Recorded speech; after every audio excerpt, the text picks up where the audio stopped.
pleasant good evening from the nation's capital and welcome to King's Newsroom. 45 minutes of news about Liberia and the rest of our one world. I'm Stephen Compton Angore.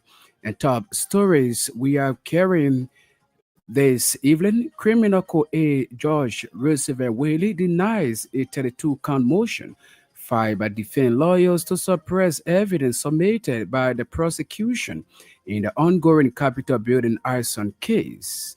Opposition Coalition for Democratic Change condemned a fired incident at its political leader residence, calls for an independent investigation into the fire outbreak to ensure accountability and justice. And also coming up in the news, Meledon challenged the cooperation delegation to Liberia officially commences its evaluation campaign of Liberia's eligibility for a second MCC compass, and away from whom Malawi's President Lazarus Shakura accepts defeat to the country's former president Peter Mutharika. Details of these developments, the news bulletin, and the actual voices of the news makers are all packaged. We are taking a very short break. When we come back, we'll bring you the full bulletin of news.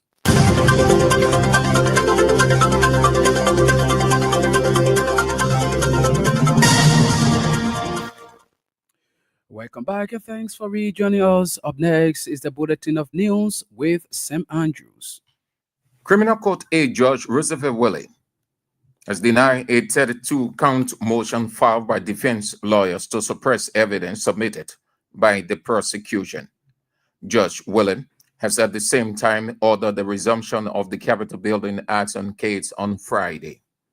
Speaking shortly after the judge's decision, former House Speaker, Councillor Fonanti Kofa, questioned the integrity and sufficiency of the evidence, exerting that the government lacks witnesses' account, forensic proof linking him and co-defendants to the alleged crime.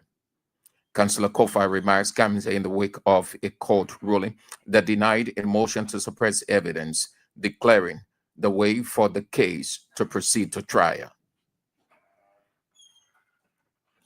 He also emphasized the importance of transparency in the proceedings, noting that his defense team has ensured all records, including its medical documentation, officially enter into the case file. The opposition Coalition for Democratic Change has strongly condemned the fire incident that occurred at the residence of its political leader, former President George Weah, describing it as a deliberate act meant to threaten his safety and destabilize national peace. The fire, which reportedly broke out during late hours of Wednesday night, prompted nearby residents to intervene after Weah was heard calling for help.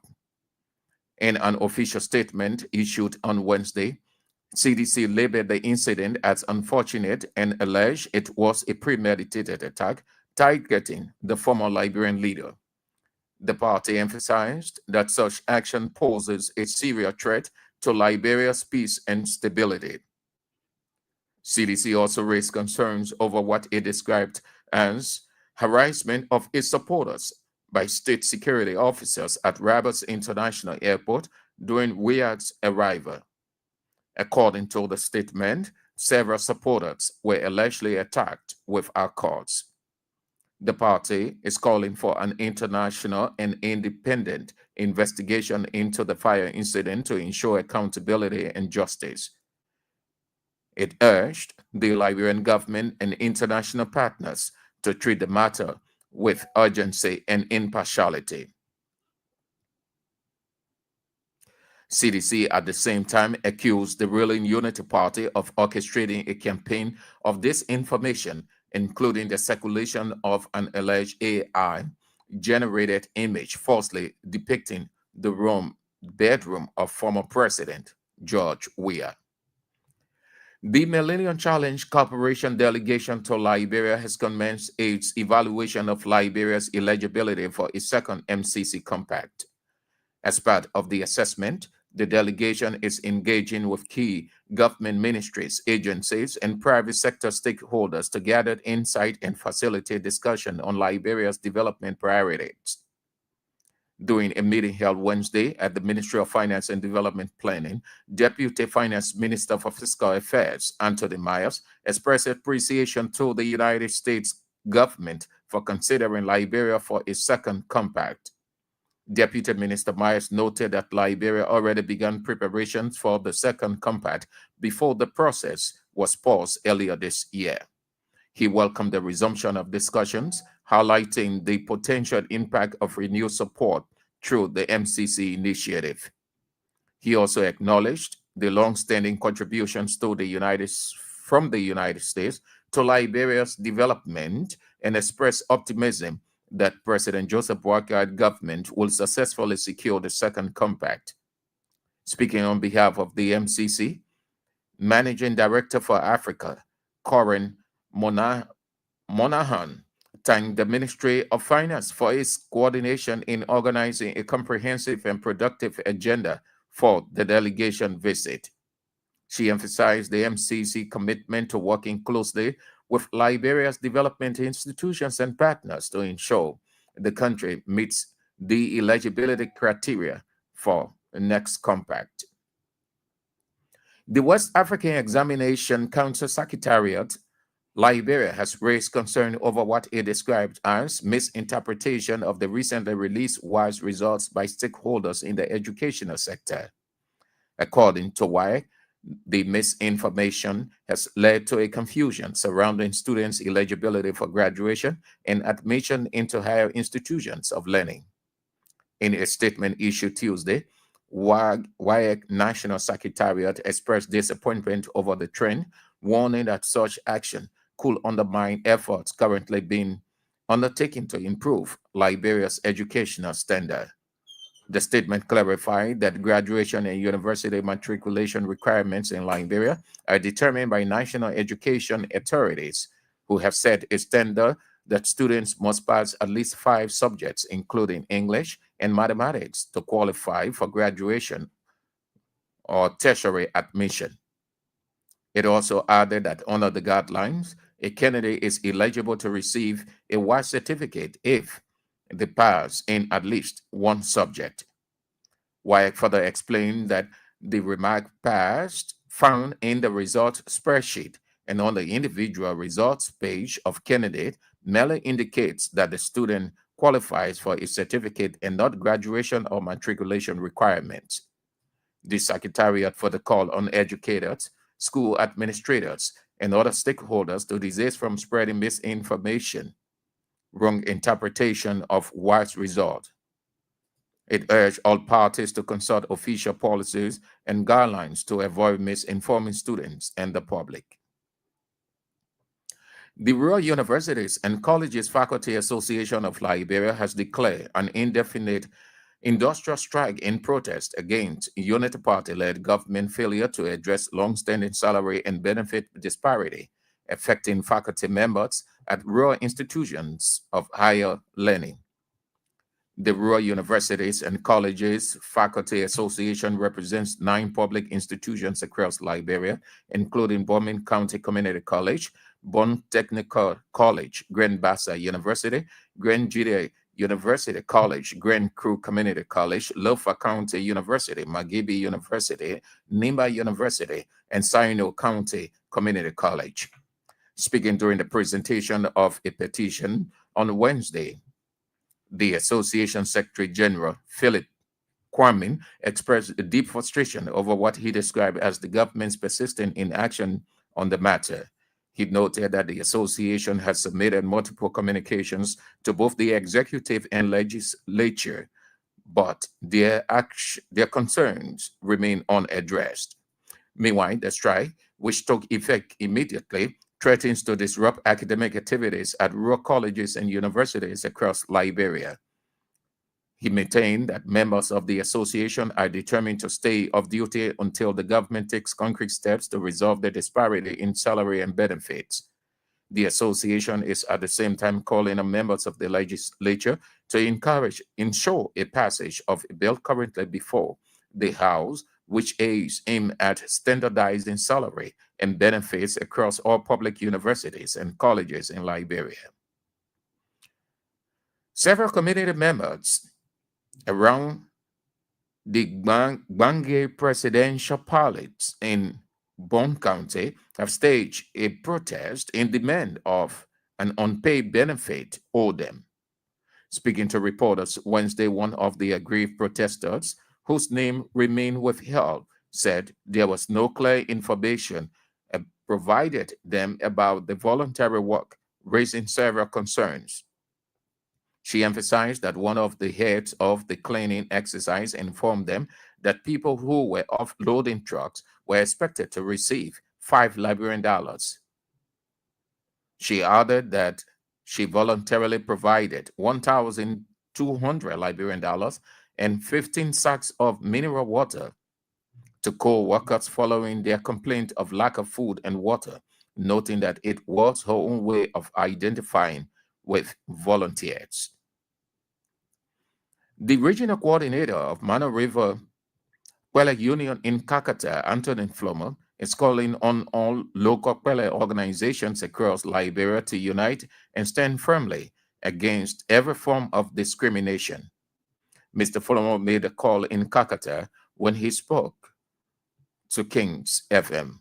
According to him, the Kwele ethnic group makes up a significant portion of Liberia's population.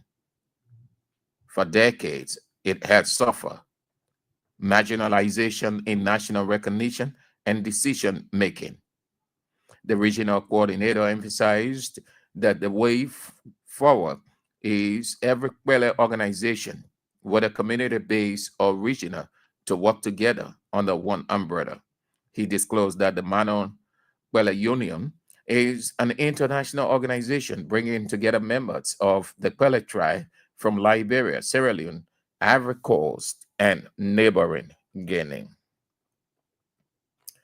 And a man identified as Avin Jabba of the police academy community has alleged he was severely beaten on the orders of Moserado County District 5 Representative Thomas Fowler. According to Avin, the incident occurred on September 13 at about 1 a.m. during a graduation party. He recounted that a young man he described as the son of Representative Fowler, along with others, physically attacked him, leaving him temporarily paralyzed. Mr. Avin also expressed shock over the incident, saying despite his ties with the lawmaker, he did not expect such a violent encounter, especially for reasons he could not disclose. Meanwhile, neighbors in the community have described Avin as a respectful and generous young man. They are calling on Representative Thomas Fowler to intervene and assist Avin, whom they say is now at risk of permanent disability at a youthful age.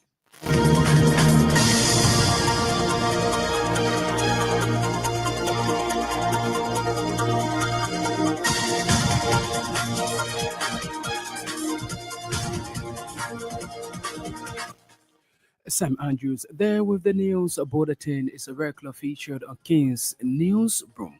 45 minutes of news about Liberia and the rest of our one globe. One of our top developments, criminal co-A George Roosevelt Wade denies a 32-count motion filed by defense lawyers to suppress evidence submitted by the prosecution in the ongoing Capitol building arson case. We are taking a very short break. When we come back, we'll bring you voices of the newsmakers.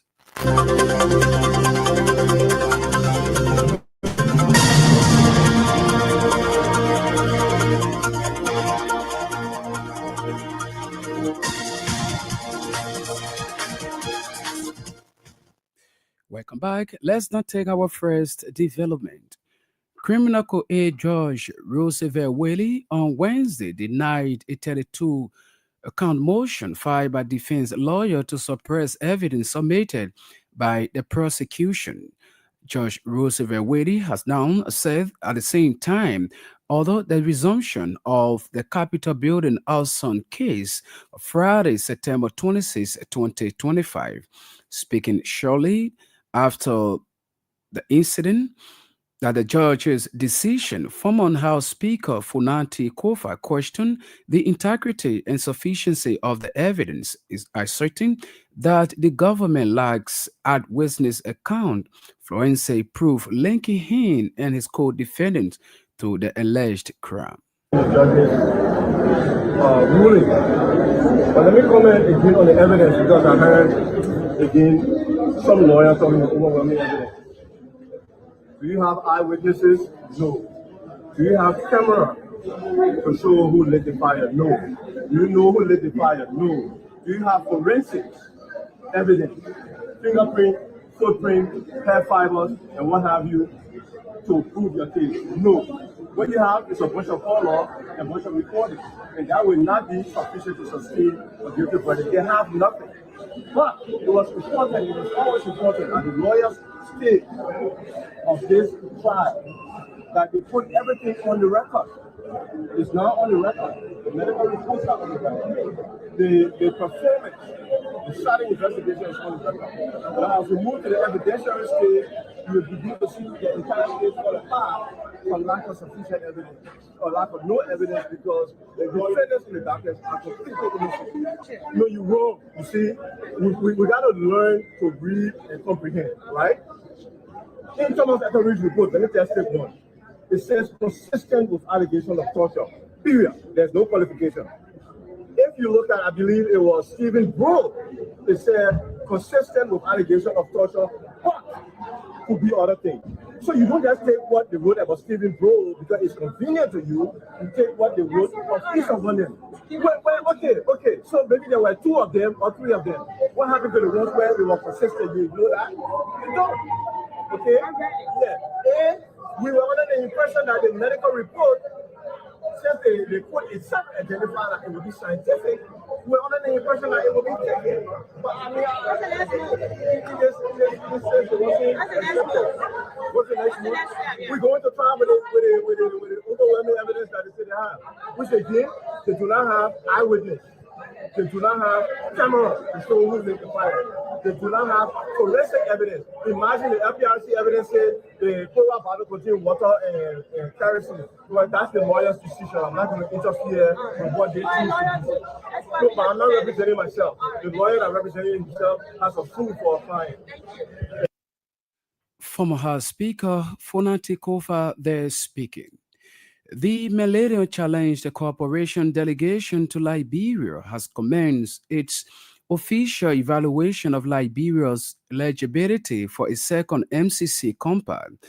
As part of the assessment, the delegation is expected to meet with key government ministries, agencies, and private sector stakeholders to gather insight and facilitate discussion on Liberia's developmental priorities. While doing a meeting held Wednesday at the Ministry of Finance, Deputy Finance Minister for Fiscal Affairs Anthony Myers expressed appreciation to the United States government for considering Liberia for a second compass. Deputy Minister Myers noted that Liberia had already begun preparation for the second compact before the process was paused earlier this year. I would say welcome to Liberia, and we've been following the progress since your arrival. We met the minister at the airport on arrival, but for us at the Ministry of Finance, this basically preparation and the actions we need to go by more than a year ago until the pause early in the year, and now we have put back on track. So on behalf of the Minister of Finance and essentially the President of the Republic, we say thanks to Trump and the government of the United States for thinking of Liberia in this reconsideration of the MCC program. And again, like I said from the beginning, it just speaks to the long and historic relationship between the two countries, that even when countries around the world in our own position, who may even have probably better or they are better situated in terms of how far advanced they are in terms of their economic system or the start of the economy, and maybe their potential that Liberia will consider for this partnership. That speaks to the fact that on both sides of the ocean, Liberians and Americans consider each other as partners in the diplomatic sense, in the political sense, and now in the economic end, it's been manifested here. So we've seen your itinerary. It also showed to us that you have a keen interest in researching more thoroughly the issues that Liberia faces as a development challenge. And from reading some of your initial write-up, preliminary research on the issues also show that you are interested in addressing all of the challenges that we have, both in the social development sense and in the economic development sense, and more particularly in the trade sense. Because we know also that all of these three different dimensions are interlinked. Speaking on behalf of the MCC, Managing Director for Africa, Karen Munahan, thanked the Ministry of Finance for its coordination in organizing a comprehensive and productive agenda for the delegation's visit. She emphasized the NCC's commitment to working closely with Liberia's development institutions and partners to ensure the country meets the eligibility criteria for the next compact. The fact that MCC's board is considering Liberia for a second compact is a testament to that work, because to be honest, most countries aren't selected for a second compact. So it really is a testament to your commitment and engagement, and the great success of that program. So we would like to thank you for that. Our team is here this week because, as Mr. Minister noted, MCC's board of directors will be considering Liberia in December during the board meeting for selection for a second compact. And what we are doing this week is first discussing what are the binding constraints to economic growth here in Liberia. So if MCC were to provide a grant, an investment in the Liberian economy, where would be the best place to invest to really stimulate private sector investment and economic growth in Liberia for the people of Liberia, because we see the huge potential, obviously, of the people of Liberia, and that's why we're all here today.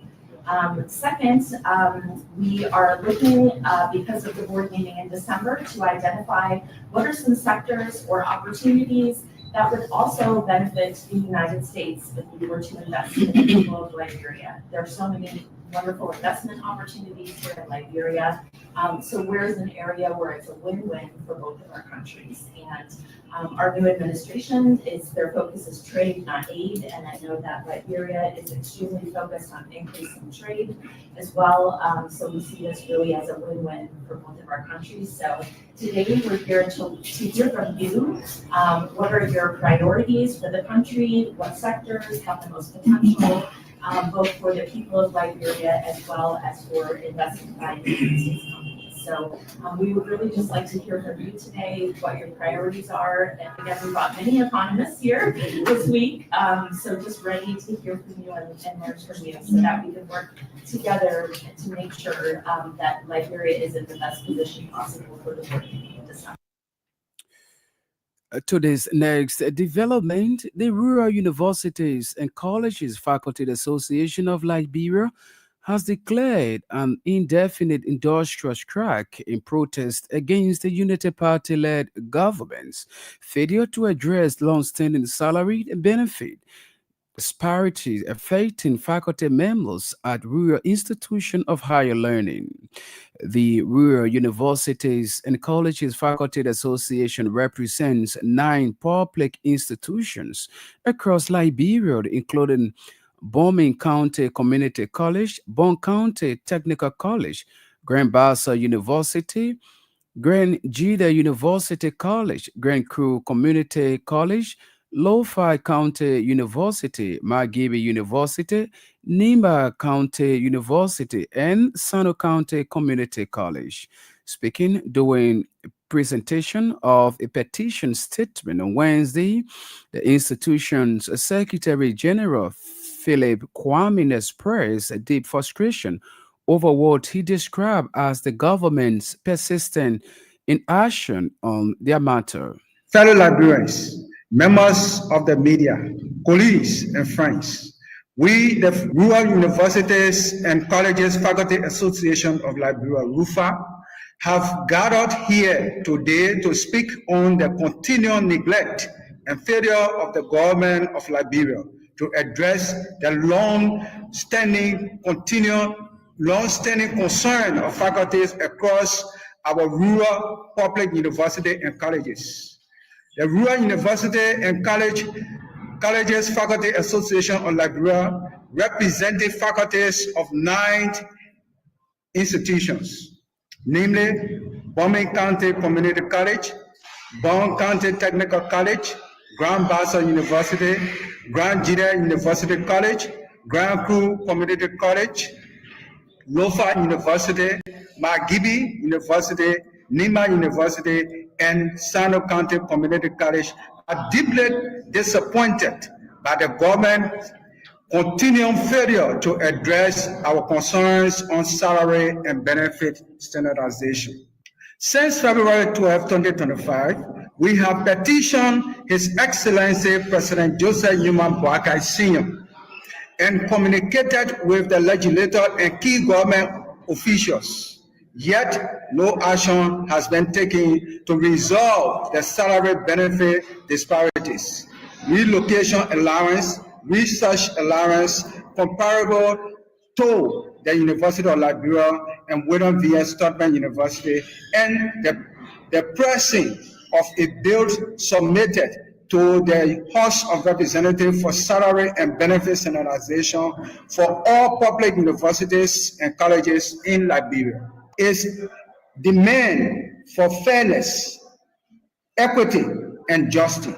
RUFA will ensure that this strike action is sustained until our demands are met and all faculties are not allowed to vote on any of the campuses or engage in any academic work until. Philip Kwame is the Secretary General of the Rural Universities and Colleges Faculty Association of Liberia. They're speaking. Well, folks, we have an hour now past the news presentation. This is a reminder that you are following the Wednesday, September 24, 2025 edition of King's Newsroom.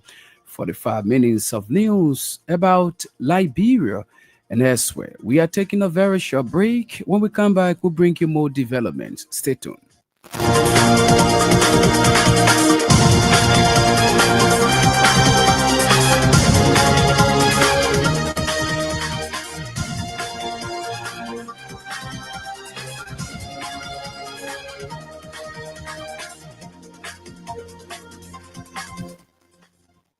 Welcome back, and thanks for being there. To this next development, several community members around the Banga Presidential Palace in Bong County have staged a protest in demand of unpaid benefit owed them. Speaking to reporters on Wednesday, one of the aggrieved protesters whose name remains withheld said there was no clear information provided to them about the voluntary work, raising series of concern. She emphasized that one of the heads of the cleaning exercise informed them that people who were offloading truck were expected to receive $500 Liberian per break.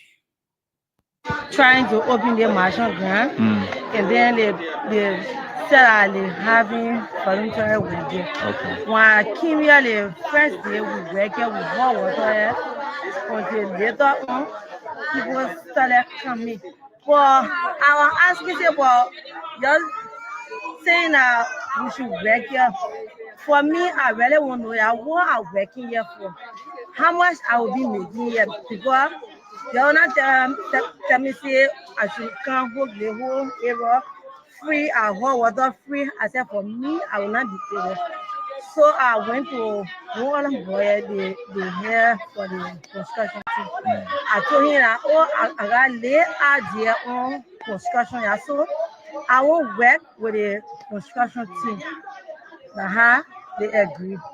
First, they raise like you see here. One papa was he told us, say, oh, y'all, while the brace down, one brace will be taking it for $5. And take it from where? For in a truck. We haul it. They were So take it from the truck and pack it. Yeah. One. Yeah, one for $5. Yes. So we haul the brace at the end. We didn't get a deal. And I did say, how much did you haul as a person? I haul 300 plus $800. I and my friend. So then get all money. I will finish doing that work. I said for me, I wait for me. I won't do voluntary work. The only time I will work here until people tell me how much I will be making. But every day I used to retire one account. When people be working, I will yell, oh, we working, no food, no water. Until I had the money to my boss. I went, I bought 50 sacks of water. I gave 1,200 to that group. I gave one more in the kitchen, 500. Then I share some money for some money, 100. The next day, I think well, complaining say, oh, the water that I brought, the people who want the water inside, they selling the water to The regional coordinator of the Manon River Kwele Union in Kakata, Anthony Flomo, is calling on all local Kwele organizations across Liberia to unite and stand firmly against every form of discrimination. According to him, the Kwele ethnic group makes up a significant portion of Liberia's population, yet for decades it has suffered from marginalization in national recognition and decision making. Jankwa makbete kuye mukapate kidira gema nyaba. Kunwa kukre kunga kole nyaba aba bonge machu. Ya nuda ka yenga te abo gamao. Kuwe bonge la lirao. Edga pengao. Ya nuda nga gini pelao. Nga gini kwenu. Edike la penga. So janku ganyaba kukre kutata kukutata gema. Tema no daga ba no daga no juba ba ku lono kuka ni ku bonge ba ku tamai te na bonge ba benga tamai. Okay. So ba ga ke no daga ku ka e bu ga. Be da bu a do wa bo de benga de boy. Ya kwa ku da na ku bo tu. Ko ya ba ga e bonge ma ti e boy tai. E bonge ma ti e be la. Ke mana ro bonge mang ga me ba klema wono kale manma wono komile manma wono dete manma wono kwale manma ga pokoje na de na ma Semelio Guinea Aroko and Labiro. Antonin Flomo is a regional coordinator of the Manon River Kwele Union in Kakata, the calling on all local Kwele organizations across Liberia to unite and stand firmly against every form of discrimination in the Kwele vernacular. A man identified as Arvin Jabat of the Police Academy community has alleged that he was severely beaten on the order of Monserrado County, that's Lofa County Representative Thomas Farah. According to Arvin, the incident occurred on September 13 at 8 a.m. during a graduation party. He recounted that a young man he described as the son of Representative Thomas Fowler, along with others, physically attacked him, leaving him temporarily paralyzed. So Jonathan, they say, you put him out. Before then, two other beginners who the grandmother for runner went to the border and said, oh, they coming for your son. So Jonathan, what was doing to the extent that we were rising, and I heard the police arrest you. I went straight to the DJ booth, to that plastic chair, John on that plastic chair, hold the kurumu. And that small thing again, they start tossing, and they start dragging me. He dragged me the chummy answer. While standing, Tony Goya said Lubian, it was about 12 to 1. As soon as Lubian, I saw the men coming. More than 10 men with stake in our hand, telling the men coming. Now, oh, the men are coming, oh, the men are coming. I ran back to the gate. I jumped on the gate. Charge.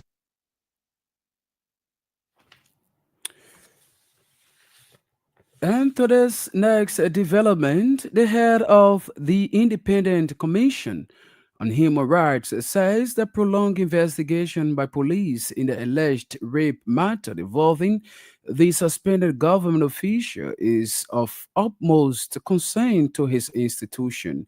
Councillor Dexter Brown told our judicial correspondent Tuesday that currently there are about 351 inmates behind bars at the Monrovia Central Prison for alleged rape that did not get treatment like Deputy Minister Brian McGill is receiving.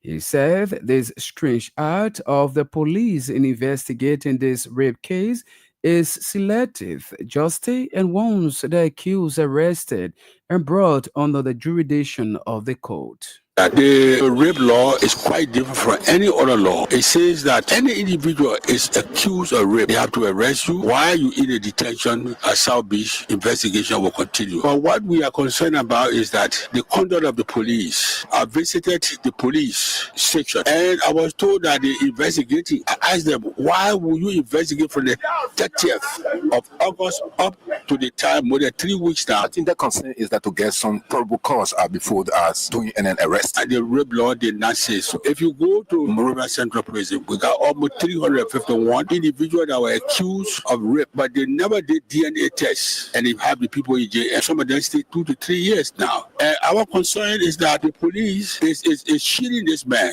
And we will not sit here as human rights group to see somebody who's raped a 14-year-old girl, a government official, to go free. Now, the president addressed the United Nations, and he made it clear that he will protect the rights of women, especially gender-based violence and sexual violence. President Barker, in good faith, removed this man from office, suspended him, and replaced him immediately. So what the police is waiting for? I met with the Minister of Justice that discussed the same thing, that we should not make the government to look ugly. The state, like bro, we are on the non-permanent seat of the United Nations. Then we will play game with children, a child under age, 14 years, government official, raped this guy according to her. And then the police director admitted that the medical report said that the girl was tampered with. What is going on now is selective justice, and we will not allow that. And I know about President Barker will not allow selective justice. So those that are responsible, that shitty McGill will be dealt with as a keeping with law. We have to go to court, but now we're preparing a madam to go to the Supreme Court to compel Gregory Coleman to turn the young man over to the police. Do you think the petition for the madam was allowed in this matter? Oh, I mean, the law is the law. So why is it the one man, they can't carry the man to jail? Who is he? Is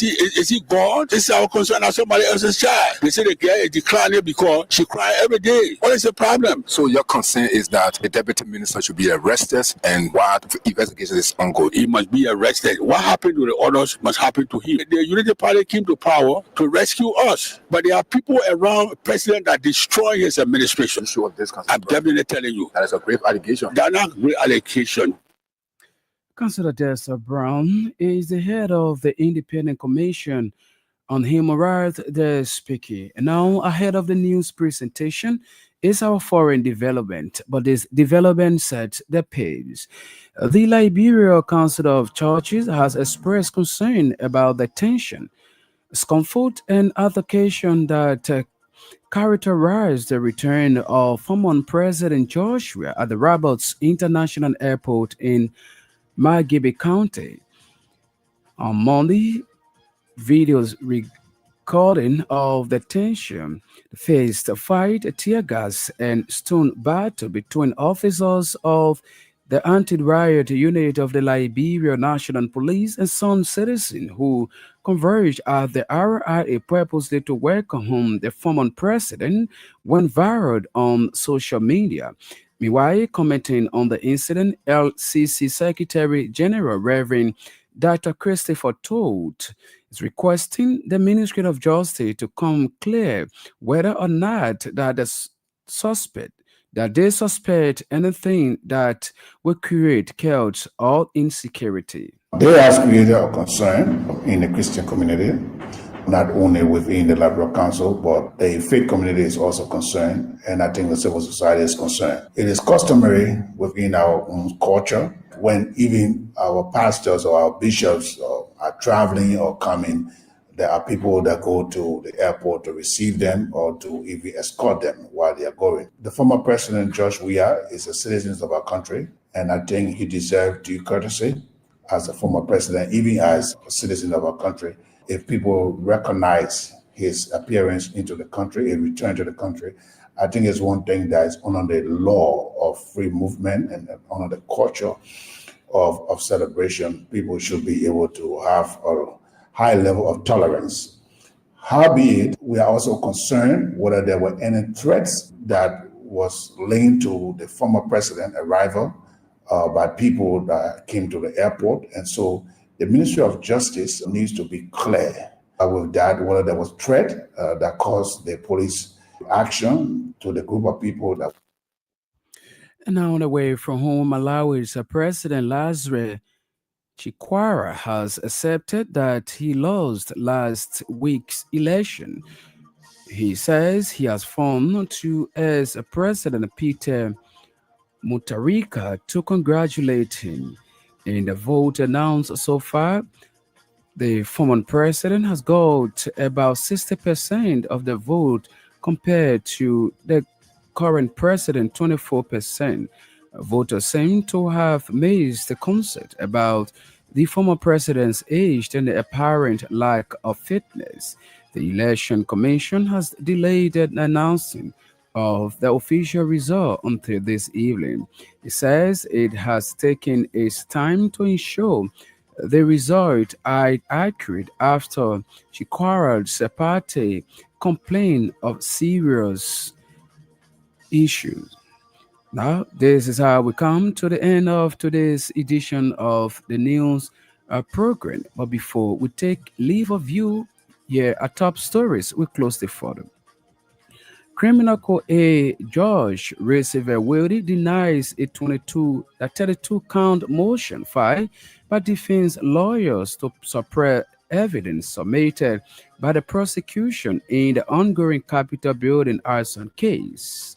Opposition Coalition for Democratic Change describes the fired incident at its political leader, former President Weah's residence, as premeditated attack, calls for an independent investigation into the fire outbreak to ensure accountability and justice. And also, as we have heard in the news, Millennium challenged a cooperation delegation to Liberia officially commences its evaluation campaign of Liberia's eligibility for a second MCC compact. Away from home, Malawi's President Lazarus Chikwara accepted defeat to the country's former president Peter Mutharika. There's no to like to say many thanks to our reporters and editors for making today's news presentation a success. Sam Andrews was here with the news bulletin, and Newton Talk by Hasara controlled and ably coordinated the sound. I'm Stephen Compton. Thanks for listening and watching.